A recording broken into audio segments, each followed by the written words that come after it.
Hello friends, नमस्कार, good evening. आप सभी का बहुत बहुत स्वागत है आपके अपने channel triple C wifi study पर। आइए स्टार्ट करते हैं आज के इस क्लास को। आज के इस क्लास में भी 25 मोस्ट इंपॉर्टेंट प्रश्नों को शामिल किया है। ये सभी प्रश्न आपके होने वाले ट्रिपल सी एग्जाम के लिए काफ़ी इंपॉर्टेंट हैं। सो आप सभी इस क्लास को लास्ट तक अवश्य देखें। और जैसा कि हर क्लास में हम आपको बताते हैं, इससे पहले हमने जितने भी क्लास आपको दिए हैं वो सारे के सारे आपको देखने हैं। जो प्लेलिस्ट हमने आपको बताई है उनको आपको कंप्लीट करना है। जैसे triple C advance mock test नाम की जो प्लेलिस्ट है उसको आपको देखना है, लिब्रे ऑफिस नाम की जो प्लेलिस्ट है उसको आपको देखना है, और ट्रिपल सी प्रीवियस पेपर नाम की जो प्लेलिस्ट है उसको आपको देखना है। बाकी इस सीरीज में जो क्लास हम आपको दे रहे हैं इनको आपको कंटिन्यू करना है। इसी के साथ आप सभी को बता दें, जिन बच्चों को हमारा ई बुक डाउनलोड करना है तो आप सभी यहाँ से ई बुक डाउनलोड कर सकते हैं। इन सभी ई बुक का लिंक डिस्क्रिप्शन बॉक्स में दिया गया है, जहाँ से आप लोग डाउनलोड कर सकते हैं। इसके अलावा सभी को रेगुलर मॉक टेस्ट करते रहना है। मॉक टेस्ट आप सभी www.triplec.com से कर सकते हैं। बहुत सारे मॉक टेस्ट आप सभी के लिए वहां पर अवेलेबल हैं। तो आइए स्टार्ट करते हैं आज के इस क्लास को। और आज का सबसे पहला क्वेश्चन आपके सामने आ चुका है। यहाँ पर आपसे पूछा गया है डाटा वेयर हाउस निम्न में से क्या है। ठीक है, आपको बताना है डाटा वेयर हाउस क्या है। एक गोदाम होता है, कंप्यूटर बेचने की दुकान होती है, शोरूम होता है, एक सिस्टम जिसमें ग्राहकों का डेटा स्टोर किया जाता है। क्या होगा इसका राइट आंसर, बताइएगा। डेटा वेयर हाउस आपको बताना है, क्या होगा आपका करेक्ट आंसर। और जो भी बच्चे क्लास में आ चुके हैं, सबसे पहले आप लोग क्लास को एक बार शेयर कर दो, ताकि और भी बच्चे और भी साथी इस क्लास को ज्वाइन कर पाएं, इस क्लास को देख पाएं। देखो, डाटा वेयर हाउस की बात की गई है तो यहाँ पर हो जाएगा डी ऑप्शन, एक सिस्टम जिसमें ग्राहकों का डेटा स्टोर किया जाता है, जिसे आप डेटा वेयर हाउस भी बोलते हैं। तो आप सभी को ध्यान रखना है, डी ऑप्शन हमारा यहाँ पे करेक्ट हो जाएगा। ठीक है, चलिए, जैसा कि आप यहाँ देख सकते हैं, डेटा वेयर हाउस एक डाटाबेस सिस्टम होता है। इस सिस्टम में ग्राहकों का डेटा रिपोर्टिंग व विश्लेषण के लिए स्टोर किया जाता है, जिससे आप डेटा वेयर हाउस का नाम देते हैं। ठीक है, चलिए, और यहाँ पर आपको बताना है IPv6 में एक डिजिट कितने बिट का होता है। IPv6 एड्रेस में एक डिजिट कितने बिट का होता है। 128 बिट का होता है, 4 बिट का होता है, 16 बिट का होता है, या इसमें से कोई नहीं, बताइएगा। IP का फुल फॉर्म क्या होता है। IP का फुल फॉर्म होता है इंटरनेट प्रोटोकॉल। ठीक है, यहाँ IPv6 का मतलब है इंटरनेट प्रोटोकॉल वर्जन 6। तो यहाँ पर एक IPv6 है, ये कितने बिट का होता है, कई बार ये भी आपसे पूछते हैं, तो ध्यान रखना है। IPv6 जो आपका होता है वो 128 बिट का होता है, 128 बिट का होता है। तो यहाँ पर जो सही जवाब है वो है आपका ऑप्शन नंबर बी, 4 बिट का होगा, एक डिजिट। यानी कि जो IPv6 होता है ये टोटल आपका 128 बिट का होता है, और इसमें 4 डिजिट के एक अलग अलग ब्लॉक होते हैं। जैसे यहाँ पर 4 डिजिट होंगे, फिर आगे होंगे, फिर आगे होंगे, और इनको सेपरेट किया जाता है कॉलन के द्वारा। ये कॉलन के द्वारा अलग होते हैं। ठीक है, तो यहाँ पर जो एक ब्लॉक होता है ये कितने बिट का होता है, 16 बिट का होता है, और इसमें डिजिट कितने होते हैं, 4 डिजिट होते हैं। तो एक डिजिट आपका होगा 4 बिट का। ठीक है, एक डिजिट 4 बिट का होगा। एक ब्लॉक के अंदर 4 डिजिट होते हैं जो कि 16 बिट के होते हैं, और टोटल अगर आप बात करते हैं तो टोटल IPv6 में 8 ब्लॉक होते हैं। ठीक है, जो कि 128 बिट के होते हैं। तो ये ध्यान रखना होगा, कई बार यहाँ से भी क्वेश्चन पूछ लेते हैं। अगर बात करते हैं IPv4 की, तो IPv4 आपका 32 बिट का होता है। ठीक है, IPv4 32 बिट का होता है, और IPv6 128 बिट का होता है, जिसमें एक डिजिट आपका 4 बिट का होगा। ओके, चलिए, क्वेश्चन नंबर नेक्स्ट में आपको बताना है कुकी क्या है। यहाँ पर आपको बताना है कुकी क्या होता है। यूजर की वेब संबंधी सूचनाओं को स्टोर करती है, यूजर द्वारा विकसित सॉफ्टवेयर स्टोर करती है, यूजर का पासवर्ड स्टोर करती है, यूजर द्वारा प्रयुक्त कमांड स्टोर करती है। तो यहाँ पर आपका जवाब क्या होगा। ठीक है, यहाँ होगा पासवर्ड। राइट आंसर करना है सभी को। जवाब क्या होगा, कुकी क्या है, बताइए। तो इसका जवाब हो जाएगा ऑप्शन पहला, यूजर की वेब संबंधी सूचनाओं को स्टोर करता है। कुकी क्या है, यूजर की, जो आप ब्राउजिंग करते हैं, जब आप किसी वेबसाइट पे जाके ब्राउजिंग करते हैं तो वहां पर जो आपकी इंफॉर्मेशन होती है उसको कुकी स्टोर कर लेता है आपके ब्राउजर में। ठीक है, इसलिए कई बार आपने देखा होगा, जब आप किसी वेबसाइट पर विजिट करते हैं, या फिर आपने मान लिया आपको कोई शॉपिंग करनी है, और जो शॉपिंग करना चाहते हैं उसको आपने सर्च किया, कई बार खोजा, और इसके बाद में अब अगर किसी वेबसाइट पर आप जाते हैं तो आपको उसी प्रकार के एड्स शो होते हैं।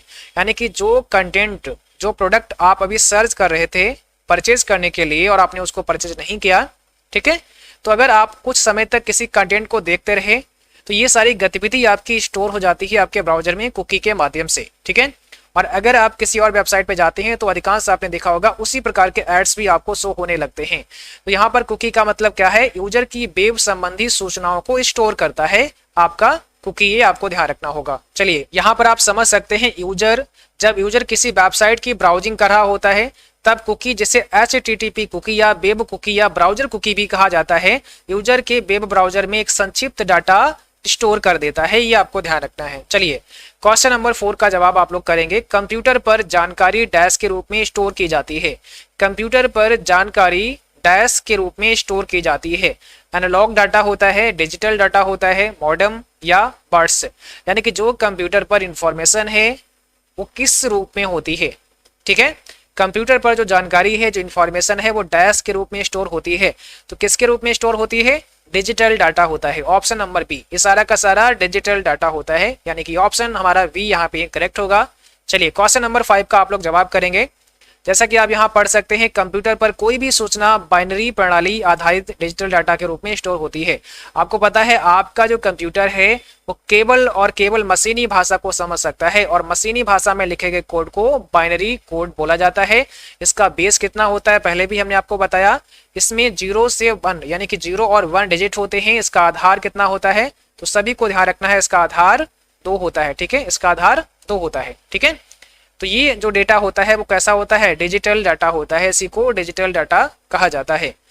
कंट्रोल, शिफ्ट और आल्ट को डैश कुंजियां कहते हैं, यानी कि कंट्रोल की, शिफ्ट की और आल्ट की, इन कुंजियों को डैश कुंजी कहा जाता है। एडजस्टमेंट फंक्शन, मॉडिफायर या अल्फा न्यूमेरिक, क्या होगा इसमें राइट आंसर? ये कैसी कुंजियां होती हैं? तो ये सभी आपकी कैसी होंगी? मॉडिफायर कुंजियां होती हैं, मॉडिफायर की कहलाती हैं, ये ध्यान रखना है। कंप्यूटर की कीबोर्ड की कंट्रोल, शिफ्ट व आल्ट कुंजियां मॉडिफायर की कहलाती हैं। ये किसी अन्य कुंजी के साथ संयुक्त रूप से दबाने पर उसके नॉर्मल एक्शन को मॉडिफाई कर देती हैं, बदल देती हैं।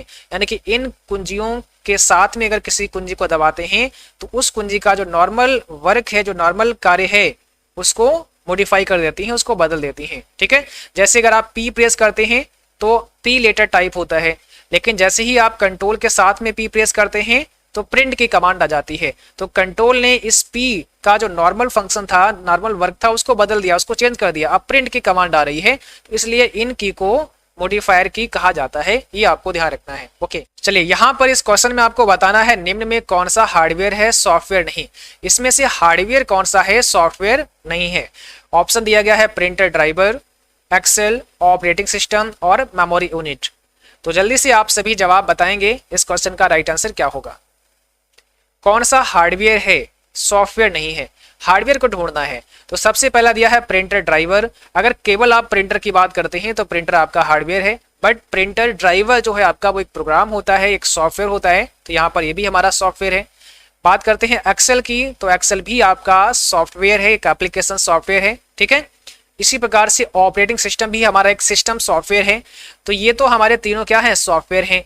अब बात करते हैं मेमोरी यूनिट की, तो मेमोरी यूनिट आपका हार्डवेयर है, ना कि सॉफ्टवेयर, इसलिए हमारा सही जवाब हो जाएगा option number D, memory unit, ये आपका हार्डवेयर है। चलिए क्वेश्चन नंबर 7 का जवाब करेंगे। प्रोग्राम के लिए एक दूसरा शब्द हो सकता है। प्रोग्राम के लिए दूसरा शब्द क्या हो सकता है, आपको यह बताना है। क्या होगा इसमें right answer? Software, disk, floppy या हार्डवेयर। प्रोग्राम का दूसरा शब्द क्या हो सकता है, तो आप बोलेंगे सॉफ्टवेयर हो सकता है। ऑप्शन नंबर हो जाएगा पहला, सॉफ्टवेयर आपका यहाँ पे करेक्ट आंसर हो जाएगा। कंप्यूटर को ऑपरेट करने के लिए विभिन्न प्रकार के सॉफ्टवेयर प्रयोग में लाए जाते हैं। इन सॉफ्टवेयर को प्रोग्राम के नाम से भी जाना जाता है। ओके, चलिए आपको बताना है 1 MB बराबर है, 1 MB किसके बराबर है? 500 GB के बराबर है, 1024 बाइट के बराबर है, 1000 KB के बराबर है, 1024 KB के बराबर है। 1 MB किसके बराबर है, बताइएगा। तो राइट आंसर क्या होगा? 1024 KB के बराबर है, 1024 किलोबाइट के बराबर है। अच्छा एक बात बताइए, यहाँ पर MB लिखा है और यहाँ पर आपका KB लिखा है, MB बड़ा है या KB बड़ा है? कौन सी यहाँ पर यूनिट बड़ी है, MB या KB? जल्दी से जवाब करें। यहाँ पर लिखा है MB यानी कि मेगाबाइट, यहाँ पर लिखा है KB यानी कि किलोबाइट। इसमें कौन सी यूनिट आपकी बड़ी है, ये आपको बताना है। तो यहाँ पर MB आपका बड़ा है, ये ध्यान रखना है। MB जैसे आप मेगाबाइट कहते हैं, ये आपका बड़ा है। और यहाँ 1024 KB में क्या होता है, 1 MB होता है। यहाँ लिखा हुआ ना 1 MB किसके बराबर है, तो 1 MB के अंदर 1024 KB होते हैं, ठीक है। और अगर 1024 MB होंगे, यानी कि 1024 MB जिसे कहते हैं मेगाबाइट, तो यहाँ 1024 MB में एक क्या हो जाएगा, GB हो जाएगा, ठीक है। 1024 MB में 1 GB हो जाएगा, ये आपको ध्यान रखना है। 1024 GB में क्या हो जाएगा, 1 TB हो जाएगा, 1 टेराबाइट हो जाएगा। ओके, चलिए कोशिश करते हैं कि सारी मेमोरी के जो यूनिट हैं इसका PDF हम अपने एप्लीकेशन पर प्रोवाइड कर देंगे। और जितने भी एप्लीकेशन पे PDF आपको मिलेंगे वो सारे के सारे आपको स्टडी मटेरियल में मिल जाएंगे, तो वहां से आप लोग इन्हें फ्री में भी डाउनलोड कर सकते हैं। तो ये भी एक जो इसका PDF होगा वो आपको प्रोवाइड करा दिया जाएगा, ताकि सारी मेमोरी यूनिट आप अच्छे से समझ पाएं और पढ़ पाएं। चलिए आपको बताना है बिट का फुल फॉर्म क्या है। BIT बिट का फुल फॉर्म क्या है, ये आपको बताना है। तो यहां पर आपका सही जवाब हो जाएगा बाइनरी डिजिट। बिट का फुल फॉर्म होता है बाइनरी डिजिट, ये आपको याद रखना है। इंटरनेट एक्सप्लोरर एक प्रकार है ऑपरेटिंग सिस्टम का, कंपाइलर का, IP एड्रेस का या ब्राउजर का। इंटरनेट एक्सप्लोरर किसका एक प्रकार है, किसका एक टाइप है, यह है क्या? तो इंटरनेट एक्सप्लोरर क्या है, एक प्रकार का वेब ब्राउजर है। ऑप्शन नंबर डी हो जाएगा, एक प्रकार का वेब ब्राउजर है, सभी को ध्यान रखना है। इसी प्रकार से Mozilla Firefox, Google Chrome, safari, ये सभी क्या है, वेब ब्राउजर ही हैं। और एक क्वेश्चन यहाँ से और आपके एग्जाम में बन सकता है कि विंडोज 10 में डिफॉल्ट वेब ब्राउजर कौन सा होता है, ठीक है। विंडोज 10 की अगर बात करते हैं तो यहाँ पर पूछते हैं डिफॉल्ट वेब ब्राउजर कौन सा होता है। तो सभी को ध्यान रखना है, माइक्रोसॉफ्ट एज हो जाएगा आपका राइट आंसर। माइक्रोसॉफ्ट एज यहाँ पर आपका करेक्ट आंसर हो जाएगा, ये डिफॉल्ट ब्राउजर होता है विंडो 10 में। इंटरनेट है ऑर्गेनाइजेशन नेटवर्क है, प्राइवेट नेटवर्क है, पब्लिक नेटवर्क है या ISP नेटवर्क है। इंटरनेट किस प्रकार का नेटवर्क है? इंटरनेट का फुल फॉर्म क्या होता है? इंटरनेशनल नेटवर्क होता है। इंटरनेशनल नेटवर्क होता है, यह एक पब्लिक नेटवर्क है। कैसा है? पब्लिक नेटवर्क है। ऑप्शन नंबर सी यहाँ पे आपका राइट आंसर है। आगे आपको बताना है निम्न में स्टोरेज की सबसे बड़ी यूनिट कौन सी है। स्टोरेज की सबसे बड़ी इकाई आपको बताना है इन 4 ऑप्शन में से, है ना। ये जो 4 ऑप्शन दिए हैं आपके सामने, इनमें सबसे बड़ी यूनिट आपको बतानी है। वैसे सबसे बड़ी यूनिट कौन सी होती है? जियोबाइट होती है। सबसे बड़ी यूनिट आपकी होती है जियोबाइट, ये सबसे लार्जेस्ट यूनिट है जियोबाइट, ठीक है। पर यहाँ 4 में आपको बतानी है, 4 में क्या होगा देखो, GB यानी कि गीगाबाइट, KB यानी कि किलोबाइट, MB यानी कि मेगाबाइट और TB यानी कि टेराबाइट। तो यहाँ पर सबसे बड़ी यूनिट हमारी हो जाएगी टेराबाइट, ऑप्शन नंबर डी, ठीक है। टेराबाइट आपका राइट आंसर होगा। चलिए आपको बताना है IIoT का पूरा नाम क्या होता है। IIoT का फुल फॉर्म क्या हो जाएगा? ये भी काफी इंपॉर्टेंट क्वेश्चन है ट्रिपल सी एग्जाम के लिए। तो IIoT का फुल फॉर्म क्या है? सही जवाब हो जाएगा इंडस्ट्रियल इंटरनेट ऑफ थिंग्स। इसका मतलब होता है इंडस्ट्रियल इंटरनेट ऑफ थिंग्स। अगर आपसे पूछते हैं कि IoT का मतलब बताइए, अगर आपसे पूछते हैं कि IoT का फुल फॉर्म बताइए, तो इसका फुल फॉर्म होता है इंटरनेट ऑफ थिंग्स। अगर पूछें IIoT का फुल फॉर्म बताइए, तो इंडस्ट्रियल आपको और ऐड कर देना है, इंडस्ट्रियल इंटरनेट ऑफ थिंग्स यहाँ पे हो जाएगा। इम्प्रेस में स्लाइड शो के दौरान अंतिम स्लाइड पर जाने के लिए प्रेस करें। इम्प्रेस में स्लाइड शो के दौरान अगर आप अंतिम स्लाइड पर जाना चाहते हैं, यानी कि अगर आपने 5-6 स्लाइड बना रखी हैं और आप स्लाइड शो करते हैं और आप लास्ट स्लाइड पर जाना चाहते हैं, तो क्या कर सकते हैं, कौन सी की आप दबा सकते हैं? कंट्रोल E एंड F7 या होम बटन।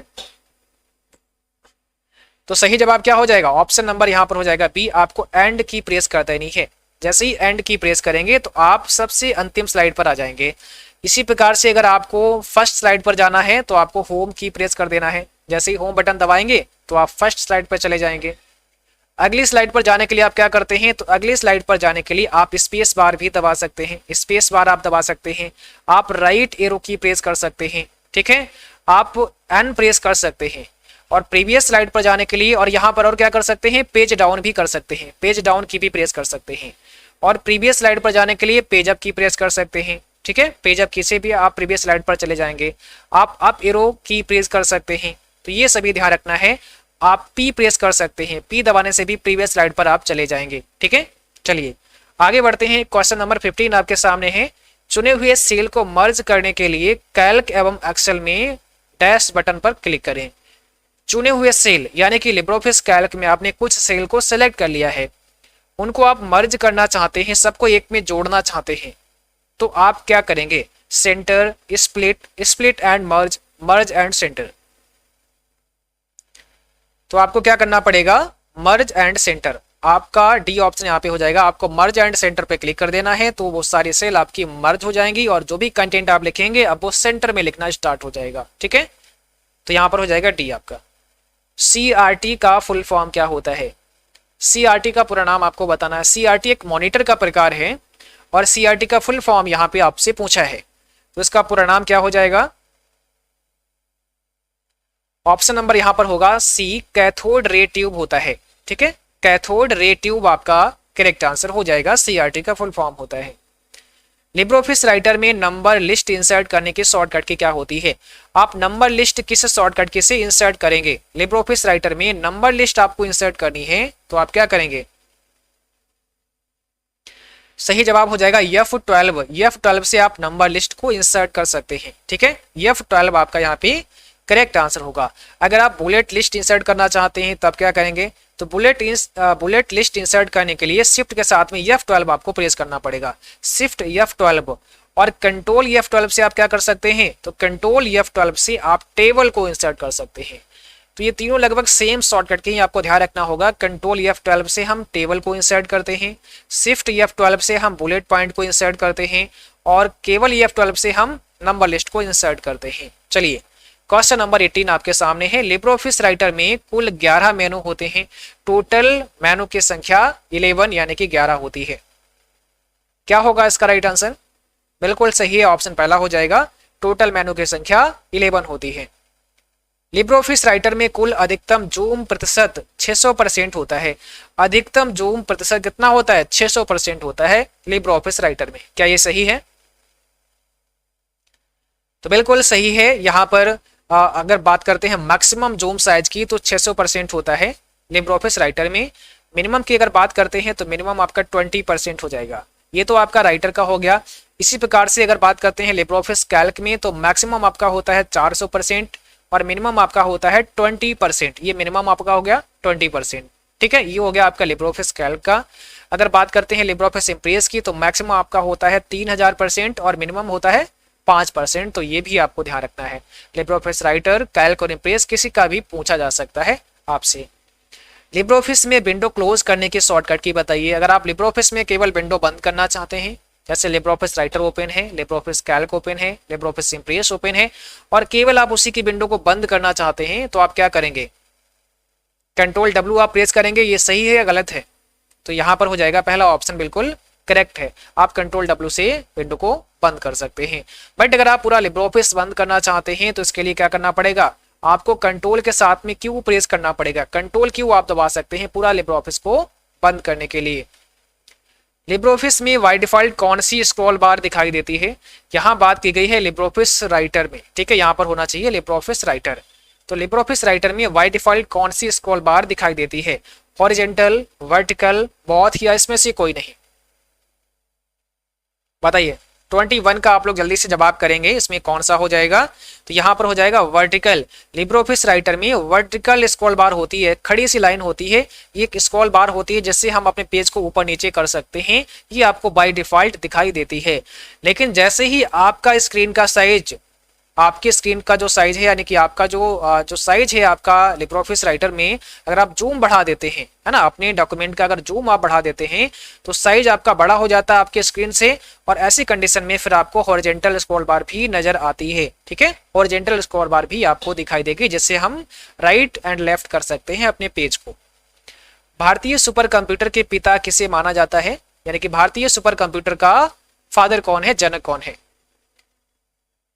क्या हो जाएगा इसमें राइट आंसर? भारतीय सुपर कंप्यूटर का जनक किसे माना जाता है? तो यहाँ पर सही जवाब हो जाएगा ऑप्शन नंबर बी, विजय पांडुरंग भाटकर। ऑप्शन बी हमारा करेक्ट होगा, विजय पांडुरंग भाटकर आपका राइट आंसर होगा। आगे आपको बताना है एमएस वर्ड में सभी दस्तावेज परिवर्तनों की निगरानी के लिए किस फीचर का प्रयोग किया जाता है। एमएस वर्ड में सभी दस्तावेज परिवर्तनों की निगरानी के लिए किस फीचर का इस्तेमाल होता है। Auto save, monitor change, track change या ट्रैक ऑल। देखिए एमएस वर्ड से भी कई बार क्वेश्चन आपके एग्जाम में आ जाता है, क्योंकि वैसे तो आपके सिलेबस में लिब्रे ऑफिस को शामिल किया गया है, बट फिर भी 2-4-6 क्वेश्चन आपके एमएस वर्ड, एक्सेल या पावर पॉइंट से देखे गए हैं आपके ट्रिपल सी एग्जाम में। तो यहाँ कह रहा है एमएस वर्ड में सभी दस्तावेज परिवर्तनों की निगरानी के लिए कौन सा फीचर इस्तेमाल होता है।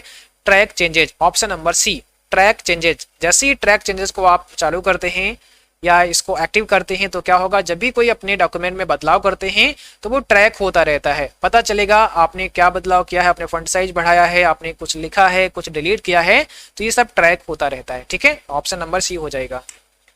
सीएससी का फुल फॉर्म आपको बताना है। सीएससी का पूरा नाम क्या होता है, फुल फॉर्म क्या होता है, बताइएगा। तो सीएससी का फुल फॉर्म होता है common service centre. Common service centre होता है, ऑप्शन नंबर फर्स्ट हमारा यहाँ पे करेक्ट है। HDMI का फुल फॉर्म क्या है। HDMI का पूरा नाम आपको बताना है, क्या हो जाएगा। ये भी काफी इंपॉर्टेंट है। HDMI कई बार एग्जाम में पूछ लेते हैं इसका फुल फॉर्म, तो क्या हो जाएगा, हाई डेफिनेशन मल्टीमीडिया इंटरफेस। इसका राइट आंसर होगा ऑप्शन नंबर सी हमारा यहाँ पे करेक्ट जवाब है। ठीक है, तो आज की क्लास बस यहीं तक थी। उम्मीद करता हूं कि आप सभी को क्लास पसंद आई होगी, क्लास अच्छी लगी हो, उसको लाइक शेयर करना है, और जिन बच्चों ने चैनल को सब्सक्राइब नहीं किया है सभी को सब्सक्राइब भी करना है। अगर आपका कोई सवाल है तो मुझे व्हाट्सअप कर सकते हैं या फिर कमेंट बॉक्स में बता सकते हैं। और जिन बच्चों को हमारे पैड बैच की आवश्यकता है, जिनका एग्जाम जनवरी में होने वाला है, या आपको लगता है कि आपने सही से तैयारी नहीं कर पाई है और आपका एग्जाम दिसंबर मंथ में है, तो भी आप हमारे ट्रिपल सी बाइफर्सिटी एप्लीकेशन से पैड बैच को ज्वाइन कर सकते हैं। और वहां पर बहुत सारे क्लास हमने आपको करा दिए हैं जिन्हें आप लोग देख सकते हैं। सभी पीडीएफ वहां पर अवेलेबल हैं, जिन्हें भी आप लोग पढ़ सकते हैं और अपने एग्जाम को एक अच्छी ग्रेड में पास कर सकते हैं। तो आज के लिए बस इतना ही, मिलेंगे आपको अगली क्लास में, तब तक के लिए जय हिंद, गुड नाइट, बाय बाय।